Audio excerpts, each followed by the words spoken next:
Hello বন্ধুরা, আজকে আবার একটা ভিডিও নিয়ে আমি হাজির হয়েছি। তো আজকে যেটা করেছি সেটা হচ্ছে মেথি নিমকি বা কসুরি মেথি নিমকিও বলতে পারেন বা মেথি নামক পাড়েও বলতে পারেন।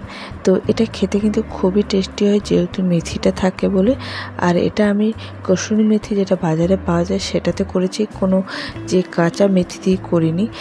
আর এই মেথি নিমকিটা করতে খুব সহজ আর খেতে কিন্তু চায়ের সাথে বেশ ভালো লাগে, একটু আলাদা ধরনের ফ্লেভার আসে। তো আমি কিভাবে এই কসুরি মেথির নিমকিটা তৈরি করছি সেটাই আপনাদের সঙ্গে শেয়ার করছি। তো ভিডিওটা দেখে নিয়ে যাক।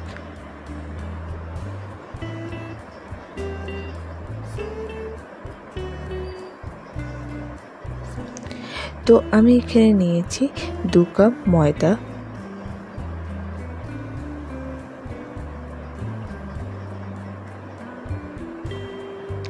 তাতে 1 টিস্পুনের মতো লবণ দেব,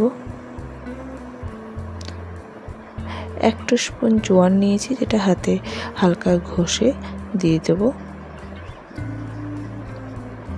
আর 1 চামচ নিয়েছি কসুরি মেথি, যেগুলো বাজারে পাওয়া যায় সেটা হালকা একটু ক্রাশ করে ময়দার মধ্যে দিয়ে দেবো। দিয়ে এগুলো খুব ভালো করে মিশিয়ে নেব।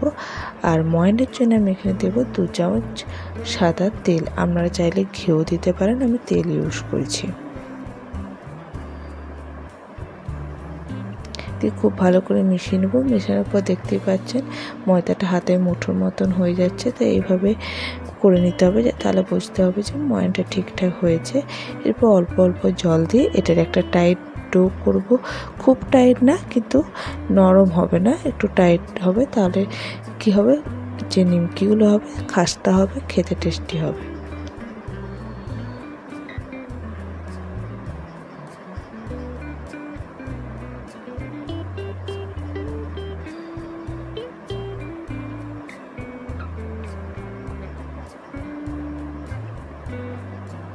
তো ডোটা হয়ে গেছে। ডোটাকে এরপর ঢাকা দিয়ে আমি 10 মিনিট রেস্ট করতে দেবো।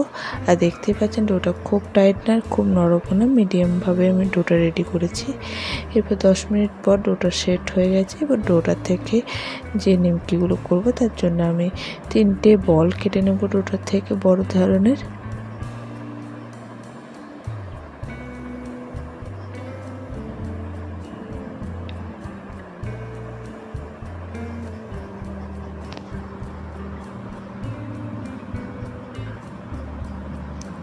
দিয়ে একটা বল নিয়ে যেরকম লই করে রুটি করার জন্য সেরকম রুটির মতন লই করে নেব। দিয়ে এটাতে আমি শুধুই বেলবো, কোনো ময়দা বা তেল ইউজ করব না, যেহেতু ময়ানটা আছে ময়ানটাতে ভালোভাবে বেলা হয়ে যাবে। তো এই যে রুটিটা বেলছি একটু চৌকো আকারের আমি বেলবো। আপনারা চাইলে গোল করেও ছুরি দিয়ে কেটে চৌকো করে নিতে পারেন। আমি একটু চৌকো আকারে বেলে নেব যতটা সম্ভব হয়।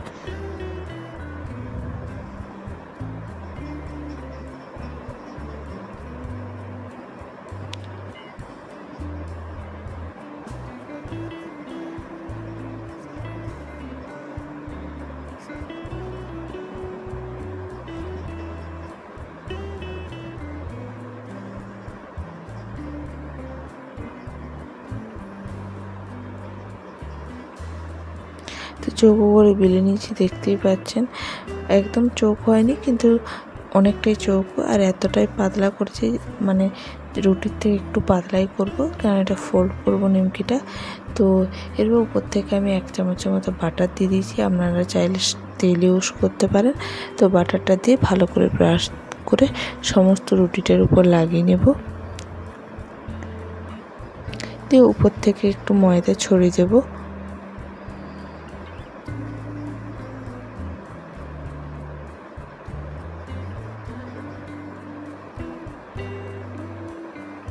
ময়দাটা ছড়িয়ে দিয়ে কী করবো, হাতের সাহায্যে এইভাবে ফোল্ড করে নেব, যেরকম লাচ্ছা পরোটা করি সেরকমভাবে হালকা হালকা করে ফোল্ড করে নেব।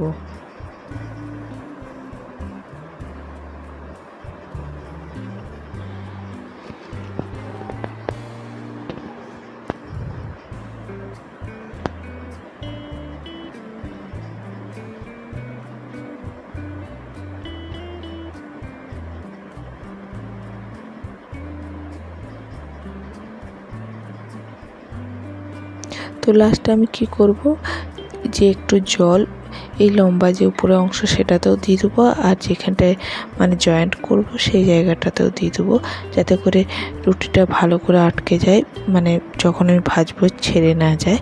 সেই জন্য এইভাবে জল দিয়ে এটাকে আটকে দিতে হবে। উপরের যে অংশটা মানে শেষের যে অংশটা ভালো করে হাতের সাহায্যে এভাবে প্রেস করে দিতে হবে।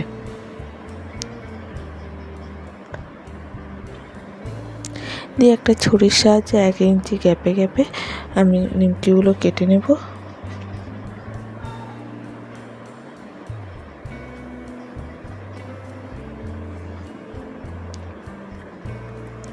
তো দেখতেই পাচ্ছেন এইরকমভাবে, তেমনি দু হাতে করে এইভাবে একটু প্রেস করে দেবো, দিয়ে হালকা করে একটু বিলে দেবো, তাহলেই নিমকিগুলো রেডি। খুব একটা বিলবো না, হালকা একটু বিলে নেব, এইভাবে বিলে নেব। আর একটা করে আপনাদেরকে দেখিয়ে দিচ্ছি।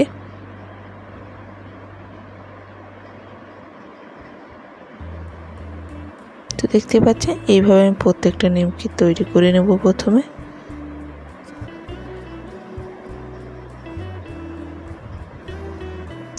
এরপর গ্যাসের মধ্যে কড়াইটা দিয়ে কিছুটা সাদা তেল দিয়ে দেবো।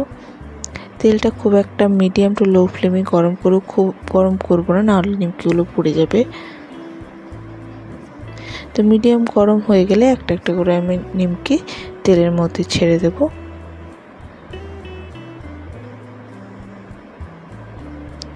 তো নিমকিগুলো দিয়ে দেওয়ার পর তেলে মিডিয়াম টু লো ফ্লেমে নিমকিগুলো 1 থেকে 2 মিনিট একটু ভাজতে হবে, এপিট ওপিট করতে হবে। তো 2-3 মিনিটের পর নিমকিগুলো কালারগুলো দেখতে ব্রাউন কালার হয়ে গেছে, মানে চেঞ্জ হয়ে গেছে। তো নিমকিগুলো এরপর আমি তেল থেকে উঠিয়ে নেব। এইভাবে আমি কিন্তু বাকি যে নিমকিগুলো সেগুলোও ভেজে নেব।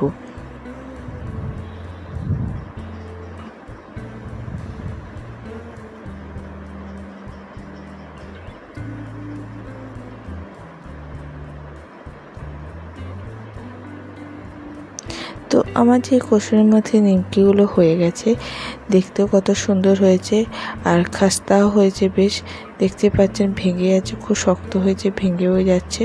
তো এটা চায়ের সাথে এখন খেতে ভালো লাগবে। তো আমার ভিডিও ভালো লাগলে অবশ্যই লাইক, শেয়ার